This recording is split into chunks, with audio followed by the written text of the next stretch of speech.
Pele yagiriye kenshi atenguha umuryango mugari w'umupira w'amaguru. Ibyo bigasobanurwa nuko atigeze avugisha ukuri ku bijyanye n'ibyo yagezeho mu rugendo rwe rwo guconga ruhago. Yego yabaye umukinnyi mwiza w'amacenga n'udukoryo twinshi, ndetse abenshi bahora bibaza niba koko ari we mwiza w'ibihe byose ruhago yagize. Pele akunze kugenda agaragara kenshi ashinja bamwe mu bakinnyi ko badatanga byinshi, ndetse akanivugira ko ntawe uteze kuzageza ku rwego nk'urwe.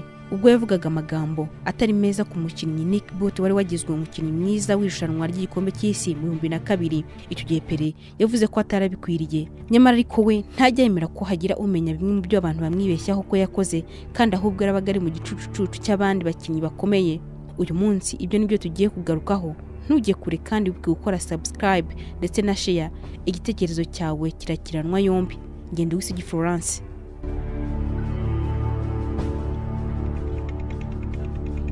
Mu bintu byinshi cyane Pele yagiye abeshya isi ko ari we wabikoze, nyamara we atarigeze abikora, cyangwa se yaragiye afashwa n'abandi benshi cyane nyamara ntamenye cyangwa se ngo abashimire ibyo bamukoreye. Ni ibintu bigera kuri 5. Reka duhere ku mwanya wa 5. Duhere ku mwanya wa 5, Pele ntabwo yigeze atsinda ibitego 1083. Yego Pele yatsinze ibitego byinshi cyane, ndetse ubibaze byagera kuri uwo mubare, ariko ibitego 526 muri byo yabitsinze mu mikino itemewe ku rwego rw'umupira, harimo imikino ya gicuti ndetse na za tours yakoraga mu bihugu bitandukanye ari kwamamaza ibikorwa runaka. Uyu ntiyatinye no kubara ibitego yatsinze mu mikino ya gisirikare mu ikipe ya 60 Coast Guard. Ibitego yatsinze biri official cyangwa se byemewe n'amategeko agenga umupira w'amaguru ya FIFA, akaba ari ibitego bigera kuri 757, akaba ari bitsinze mu mikino 812. Ku mwanya wa 4 haraza ukuri kwa nyako kuduhigo mu gikombe cy'isi uyu mugabo yakoze. Pele akwiye kongera kubara neza uduhigo afite mu gikombe cy'isi, kuko abenshi bazi ko afite uduhigo twinshi, ariko siko biri. None se wari uzi yuko abakinnyi b'abastar bamaze kugaragara mu bikombe byinshi ari Jarma Santos na Franz Beckenbauer bamaze kwitabira inshuro zigera kuri 3 aho kuba Pele. Umaze gutsinda ibitego byinshi kuva igikombe cyatangira gukinwa, wari uzi ko se Miroslav Klose watsinze ibitego 16, Geoff Hurst uyu we akamaze gutsinda ibitego byinshi ku mukino wa nyuma aho yatsinze ibitego 3, nagahiga dasange n'undi wese. Ushobora kandi kuba utaruzi ko Justin Fontaine ari ufite agahigo ko gutsinda ibitego byinshi mu gikombe cy'isi. Ibi yabitsinze mu mwaka w'1958, ibitego bigera kuri 13. Oleg Sanko wafite agahigo ko gutsinda ibitego byinshi mu mukino umwe w'igikombe cy'isi bigera kuri 5. Umaze gukina imikino myinshi y'igikombe cy'isi ni Lothar Matthäus umaze gukina imikino igera kuri 25. Kafu wafite agahigo ko kuba ari we mukinnyi umaze gutsinda imikino myinshi igera kuri 16. Umaze gukina ibikombe byinshi ni Antonio Carvajal ndetse na Lothar Matthäus bitabiriye inshuro zigera kuri 5. None se Pele uramubona he? Ibyo nabyo ntabwo yakumerera neza uramutse bumubajijeho. Ku mwanya wa 3, wari uzi ko mu bikombe byose by'isi Pele yakinnye yabaga atari mu bihe bye byiza byo kuba yatanga umusaruro cyangwa se akagenderwaho mu ikipe kugira ngo itware igikombe. Pele yakinnye ibikombe byinshi bigera muri 4, ariko hose yabaga ari mu bihe bitari byiza kuri we. Nk'umuntu wagiye agaragaza ko yatsinze ibitego byinshi, biratangaje kuba atarigeze atangaza ko yaba yarigeze gutwara urukweto rwa zahabu nibura mu irushanwa rimwe ry'igikombe cy'isi. Niba ugira ngo ndakubeshya, reka nkubwire mu gikombe cy'isi cyo mu 1958 Justin Fontaine niwe watsinze ibitego byinshi cyane mu irushanwa bigera kuri 13, naho Pele atsinda 6. Mu 1962 abakinnyi 6 banganyije ibitego 4, mu gihe Pele we yatsinze igitego kimwe. Wari uzi ko se mu 1966 mu gikombe cy'isi Eusebio ari we wabaye top scorer n'ibitego 9, Pele icyo gihe yatsinze igitego kimwe gusa. Sinabikwibagirwa kukwibutsa ko mu gikombe cy'isi cyo mu 1970 Pele yatsinze ibitego 4 gusa. Uzi se wari watsinze ibitego byinshi cyangwa se wabaye top scorer icyo gihe? Bamwita Gerd Müller. Uyu ni Umudage.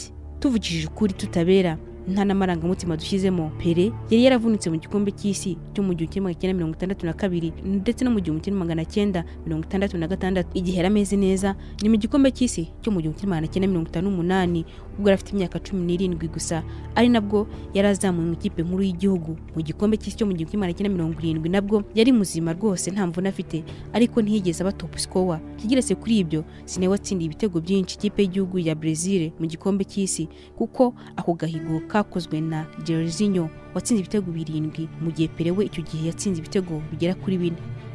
Ku mwanya wa kabiri waruzi ko Pele yatwaye ibikombe by'isi 2 aho kuba 3.